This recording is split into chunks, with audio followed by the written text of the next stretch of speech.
આજે હું તમારી સાથે શેર કરવાની છું અડદિયાની રેસીપી. પણ આજે આપણે બનાવવાના છે કચ્છી અડદિયા.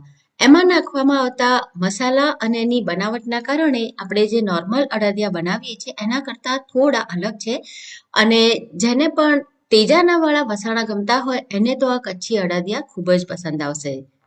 આ અડદિયા પાક આજે હું ગોળનો ઉપયોગ કરીને બનાવવાની છું, એટલે આપણે એને થોડો વધારે હેલ્ધી બનાવીશું. તો પરફેક્ટ માપની સાથે કચ્છી અડદિયા બનાવવાનું શરૂ કરીએ. હેલો ફ્રેન્ડ્સ, હું છું હેતલ. કિચન ક્રાફ્ટમાં તમારા બધાનું હાર્દિક સ્વાગત છે.